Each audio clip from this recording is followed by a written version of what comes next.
Alrighty, so I said I was going to do a cheese and ham toasted sandwich. So just grab one. Thank you. So this is the theatre that I'm wanting. So, you know, it looks like a toasted sandwich, right? But the idea is when you eat it, that the bread just dissolves and becomes nothing. So get your laughing gear around it. Amazing. The rosemary is so fragrant. Simon, have you got leftovers for my guys or what? Oh, do we have to share? Are we sharing, guys? Yeah. Yes. We're sharing? Okay. There we go.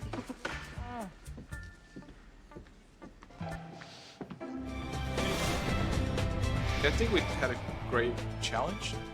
So we expect the judges to step up their game and show us some of their really crafty stuff.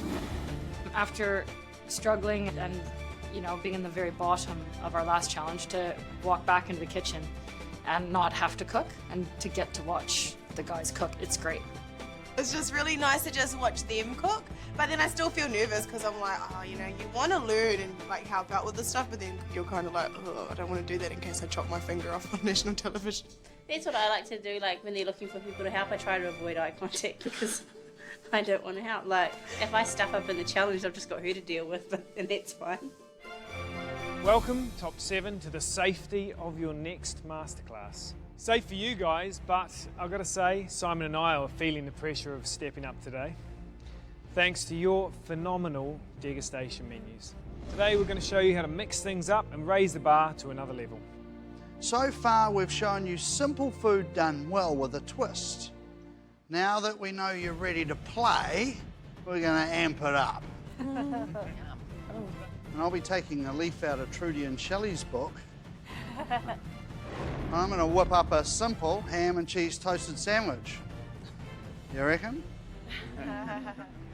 And to make it challenging, I'll be making a truffle-cured salmon with caviar, rocket, mascarpone, and pickled radishes from my garden. Oh. Yeah. All right, front row, come and join me over the other side and we'll get into it. Right. Alrighty, so I said I was going to do a cheese and ham toasted sandwich. So just grab one. Thank you. So this is the theatre that I'm wanting. So, you know, it looks like a toasted sandwich, right? But the idea is when you eat it, that the bread just dissolves and becomes nothing. So get your laughing gear around it. Amazing. The rosemary is so fragrant. Simon, have you got leftovers for my guys or what? Oh, do we have to share? Are we sharing, guys? Yeah. Yes. We're sharing? Okay. There we go.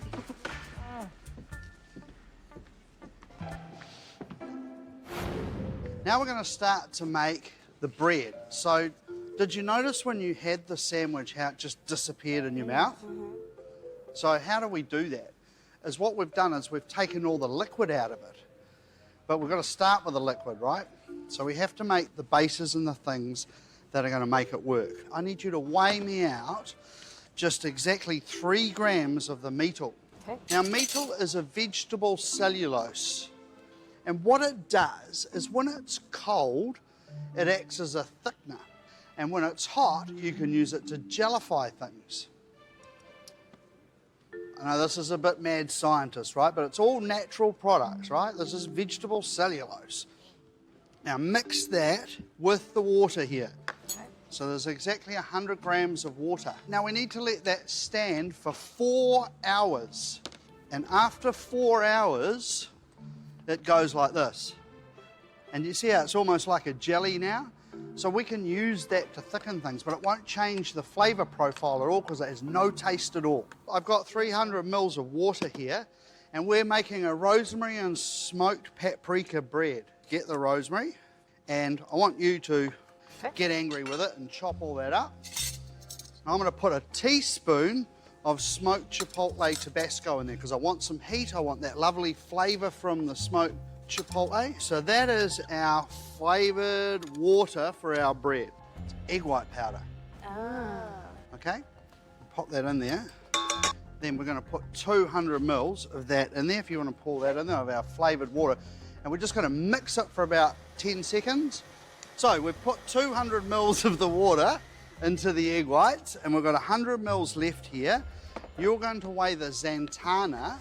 So xanthana is xanthanum gum.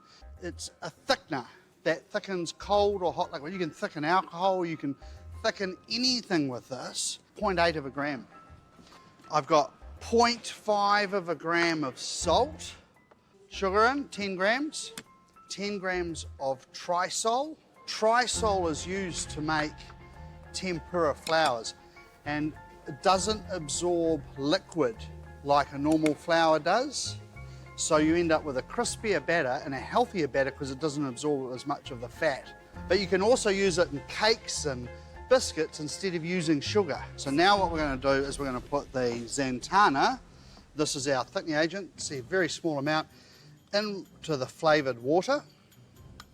We just leave that sitting there. We'll turn this on now. We'll let this whip for about 3 minutes. We'll see the egg whites starting to whisk up like whisked egg whites. Then we'll put the rest of our flavoured water in there. And lastly, we're going to put out 40 grams of meatle mix. So that's the meatle that we mix with water. This has been hydrating for 4 hours and we've weighed 40 grams of it. You see in there, it's whisked up like egg whites. Pour all the rest of that in there. And then we're going to beat this for 10 minutes. So it's a total of 13 minutes. Here's our bread.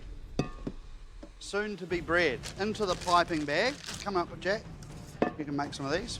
I've got a little water here. This is our dehydrator set at 50 degrees. It's got a silpat sheet here, a liner. You could use greaseproof paper. Put that on. I'll just show you how you do this. There's a little bit of an art to it. So you pop it in, make sure it's all the way to the edges, pull it up, dip it in the water again. So I want you to carry on, I want them like that. What I've got here is a 4 cheese cream, and it's kind of like a dip. I've got our Iberico ham sliced. Yep. So they look good. And so you would do all those 50 degrees for 12 hours, and they dehydrate, and they look like this. So we're going to make some sandwiches up. So all we're doing is it's just like doing toasted bread.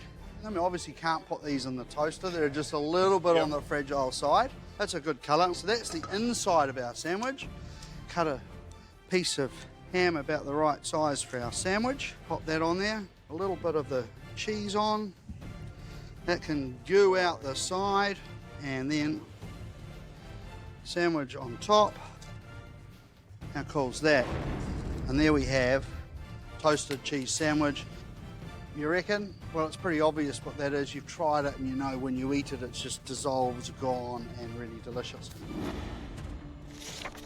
To make Simon's version of a ham and cheese toasted sandwich, here's a list of everything you'll need.